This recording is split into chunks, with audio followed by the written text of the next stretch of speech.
Kerala agricultural price and ന്യൂസിലേക്ക് എല്ലാവർക്കും സ്വാഗതം. ഇനി ഭൂ ഉടമകൾക്ക് ചന്ദനമരം വിൽക്കാം, സാമ്പത്തിക നേട്ടം ഉണ്ടാക്കാം. പുതിയ നിയമം പ്രാബല്യത്തിൽ. 2025 കേരള വനം ഭേദഗതി ബിൽ നിയമമായി. പുതിയ നിയമം ഫെബ്രുവരി 9 മുതൽ പ്രാബല്യത്തിൽ വന്നു. നിയമം നടപ്പാക്കാനാവശ്യമായ ചട്ടങ്ങൾ ഉടൻ പുറപ്പെടുവിക്കുമെന്ന് വനം മന്ത്രി അറിയിച്ചു. സ്വകാര്യ ഭൂമിയിലെ ചന്ദനമരം മുറിച്ച് വനം വകുപ്പ് മുഖേന വിൽപ്പന നടത്താൻ അനുവദിക്കുന്ന വ്യവസ്ഥയാണ് പ്രധാനമായും നിയമത്തിലുള്ളത്. ഇങ്ങനെ മുറിച്ച് വിൽപ്പന നടത്തുന്ന ചന്ദനമരത്തിൻ്റെ വില ഭൂ ഉടമയ്ക്ക് ലഭിക്കും. സംസ്ഥാനത്ത് ചന്ദനകൃഷി നടത്തി കർഷകർക്ക് സാമ്പത്തിക നേട്ടം ഉണ്ടാക്കാനുള്ള അവസരം വന്നതായും ചന്ദനമരങ്ങൾ വച്ചുപിടിപ്പിക്കാൻ പ്രോത്സാഹനം നൽകുന്ന ട്രീ ബാങ്കിംഗ് പദ്ധതി ഇതിനകം ആരംഭിച്ചതായും മന്ത്രി പറഞ്ഞു. സംസ്ഥാനത്തെ ഭൂ ഉടമകൾക്ക് അവരുടെ ഭൂമിയിലുള്ള ചന്ദനമരം മുറിച്ച് വിൽപ്പന നടത്താൻ ഇതുവരെ അധികാരമില്ലായിരുന്നു. സ്വന്തം ഭൂമിയിൽ നിന്നും ചന്ദനമരം മോഷണം പോയാലും സ്ഥല ഉടമയ്ക്കെതിരെ കേസ് എടുക്കേണ്ടി വരും എന്നതായിരുന്നു അവസ്ഥ.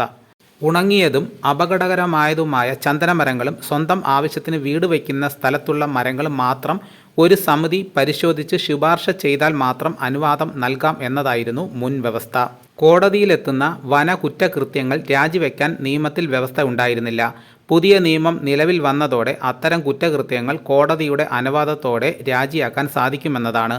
പല നിസ്സാര കേസുകളും രാജിയാക്കാൻ ഉദ്യോഗസ്ഥർ തയ്യാറാകുന്നില്ല എന്ന നിരവധി പരാതികളുണ്ട്. കോടതിയിലെത്തുന്ന കേസുകൾ കോടതിയുടെ അനുമതിയോടെ പിഴയൊടുക്കി കേസ് അവസാനിപ്പിക്കുന്ന വ്യവസ്ഥയും നിയമത്തിലുണ്ട്. ഇങ്ങനെ കുറ്റം രാജിയാക്കുമ്പോൾ ജയിൽ ശിക്ഷ ഒഴിവാക്കി കിട്ടുന്നതാണ്. എന്നാൽ വലിയ കുറ്റങ്ങൾ ഇങ്ങനെ രാജിയാക്കാൻ പറ്റില്ല. വന നിയമം 1961 നിലവിൽ വന്നതാണ്. അതിനുശേഷം നിയമത്തിൽ പറഞ്ഞിട്ടുള്ള വനം വകുപ്പ് ഉദ്യോഗസ്ഥ തലത്തിലുള്ള നിരവധി തസ്തികകൾ റദ്ദാക്കുകയും കേന്ദ്ര നിയമങ്ങൾ പ്രകാരമുള്ള പുതിയ തസ്തികകൾ നിലവിൽ വരികയും ചെയ്തിട്ടുണ്ട്. അതോടൊപ്പം നേരത്തെ നിലവിൽ വന്ന പല തസ്തികകളുടെയും ഉദ്യോഗപ്പേര് വിവിധ കാലഘട്ടങ്ങളിൽ സർക്കാർ ഉത്തരവുകൾ പ്രകാരം മാറ്റം വരുത്തിയിട്ടുണ്ട്.